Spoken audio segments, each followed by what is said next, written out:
Hello and welcome to Afterlife Topics and Metaphysics. Once again, this is Cyrus coming at you with another video tonight. I apologize if there's been a little while between videos. I'm trying to get back into the swing of things, dealing of course with health issues as well, but hopefully I'll have more content coming up real soon. So in this video, we are talking about kind of a continuation of the prior video, which is the idea of the tangible physical form in another dimension. The conception of heaven, but the sort of the form, the body, the thing that you operate with on that level, and how Plato was a very early proponent of the concept that you actually can have a physical, tangible form in a higher spectrum of existence. And he was also a proponent of higher levels of existence, higher planes of existence. He talked about a near-death experience in his main book, and really was an early pioneer of the afterlife in the objective terminology of that.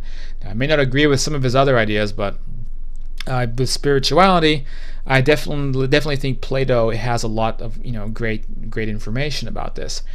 So since I posted the Plato video, a lot of people on the Facebook forum, the Afterlife Topics Facebook group, were asking how if it's possible to exist in a tangible, three-dimensional physical form in a higher state of consciousness, a higher existence. Is it a real one, or is it something that's being projected from the mind? So I think this does relate once again to that difficulty with dualism versus non-dualism. So we automatically sort of think about things in terms of dualism, the idea that there's only one tangible physical reality that can exist. It's this one, and anything that's not this is automatically incorporeal, a phantasmagoric, made of mist, or purely mental. However, there's also possibly some truth behind this idea of things being a mental projection, and so there's a lot of spiritual works, books, and communications that talk about that concept, but I'm going to just reference something that my deceased mother told me. So before we go further into this topic, you are watching Afterlife Topics. It really helps hit that subscribe button.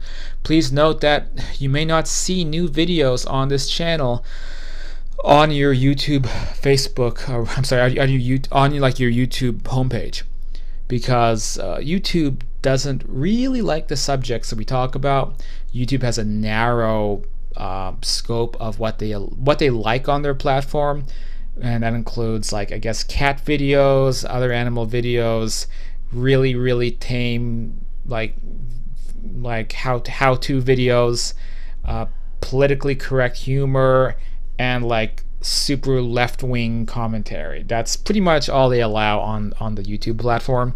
So anything that doesn't fall into what they allow tends to get shadow banned, where the videos don't really get, you don't really see them come up like other videos will when creators release new content. It's one of the reasons I kind of don't get so many views anymore on some of these videos. Anyway, the point is, one way around that sometimes is the notification bell. So if you click that, you may get updates when new videos come out a little bit better than you would on the homepage. Of course, you can also get involved in the Facebook group, or if you want to become a patron, work with me, do coaching, or donate. Those links are on the lower left side of the screen. Patreon, as well as the PayPal at afterlifetopics.com/university. Okay, anyway, so to get back to the point. So when we talk about the kind of the physical form that we exist in higher levels of reality, higher dimensions, of course, this is very well documented. If you're very savvy with out-of-body experiences, you can experiment with that yourself. You can actually move an astral limb out of your physical limb, and you can make a fist. You can test sensation and experiment with it. I've done this many times. A lot of friends and people on the astral projection forums do this also. It's a very tangible phenomena that you can do when you learn how to separate your body. So right away you can see that there is a really is a very lucid, separate frequency of the body you're in now, or you could say it's a separate body if you like, and you can move those limbs around. You can feel blood flowing under your skin when you're operating that body. So it certainly seems to be a tangible body, and it is also the conception of having essentially bodies on different levels of dimensional reality. And of course, this could go back to Adam and Eve.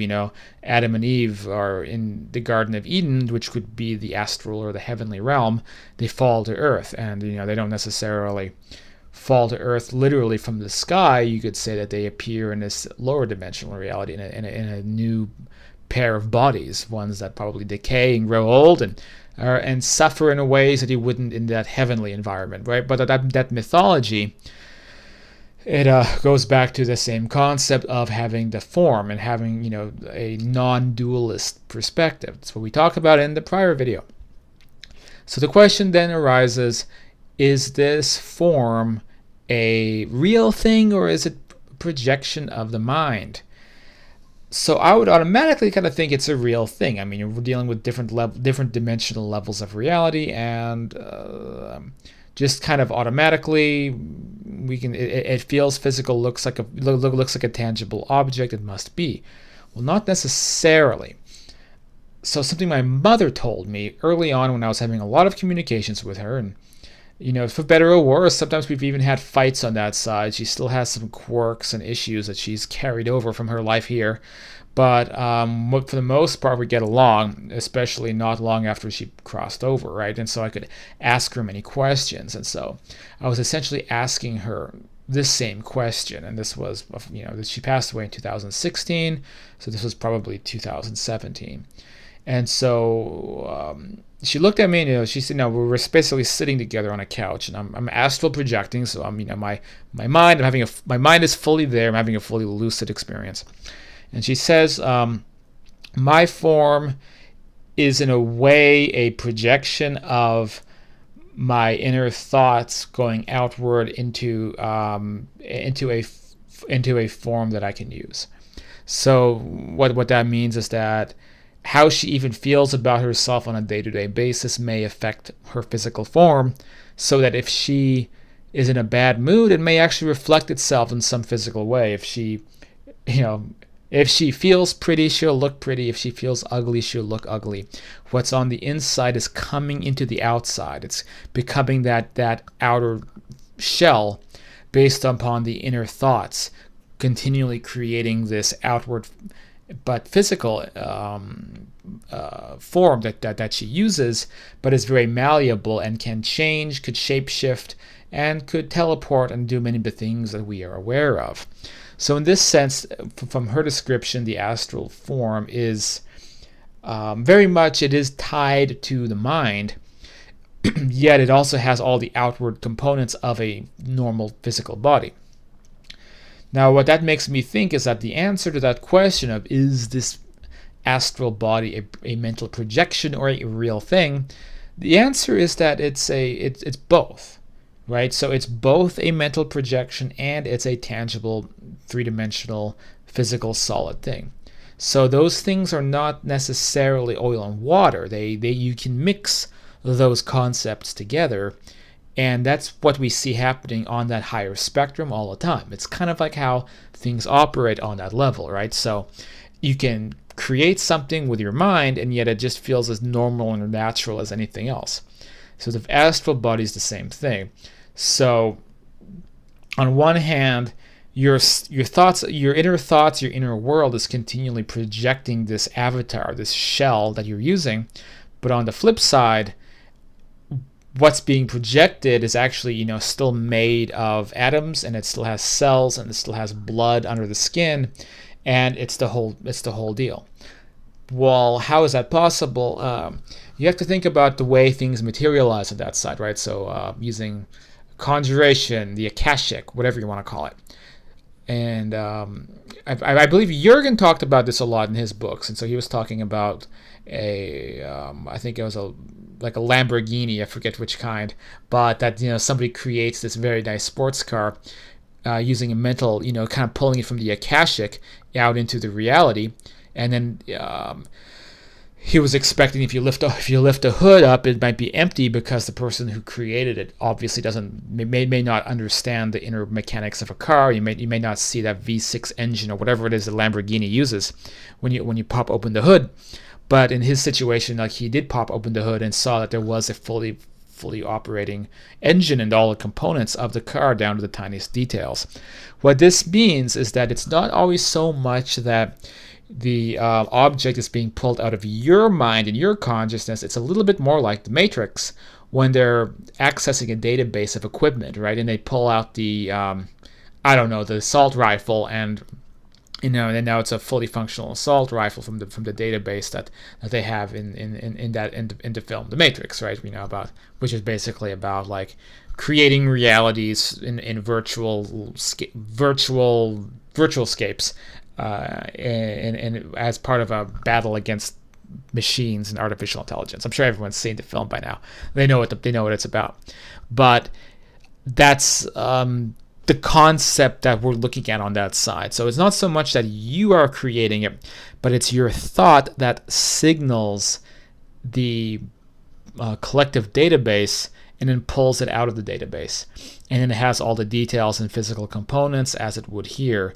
So in this case, you may be mentally projecting your body, but the body is being pulled out of the universal database as essentially the body that you had in this world. And being pulled out of the database as your body from this world, it will have all the components, including cells, blood, organ systems, and all of that. What is interesting is I do think that some of these organ systems and things like that, like they don't, and this is actually reported in multiple areas of information. I think I first heard about this in Life in the World Unseen by Monsieur Hugh Benson, which is that a lot of the organs, they atrophy. They may not get used.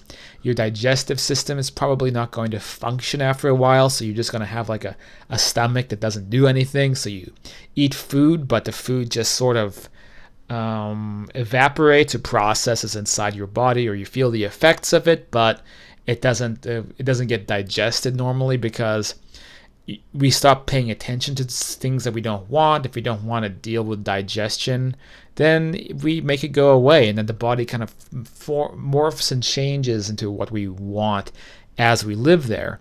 So the answer then to that question is that it is both a mental projection. It's being pulled out of the database. Your mind is creating that form, continually altering it based upon your thoughts, and it's a real three-dimensional physical thing. And that is basically then what the so-called astral body is, which is, the astral body, therefore it really is your body. So it's the body you're in right now that you take with you, basically, but it's being continually altered and changed based upon your thoughts. So I guess that's it. It's funny, there's been some reports. One of the patrons of Afterlife Topics is in very close communication with a spirit in her home who she can communicate with astrally, automatic writing, things like that. And the spirit has mentioned a few times his watching of this channel upon her recommendation. And I guess this guy, he's an English guy, he said that the information on this channel is so accurate, it's not fair because it's going to spoil the surprise for people once they kick the bucket. So that's a pretty good review, I think, when deceased people are saying that the information on this channel or in my books is so accurate it's not fair. Then I'm definitely gonna say those are the best reviews I can get when it's from dead people. So a special shout out to George if you're watching this channel. Anyway, that's it for this video. You can always get involved at the Facebook group. Lots more coming out soon. Thanks for watching. Thanks for supporting this work, and special thanks to the patrons out there. You guys, some of you guys who are shadow patrons who have never responded to my messages, but you put money toward the patron every day, which allows me to focus on this kind of work, especially while I'm sick and getting over this long haul sickness I have. It's really helped out and helped to keep all this work going. So thank you, all you guys doing that. All right, that's it now for this video. I hope you all benefited from it, and I'll see you all next time.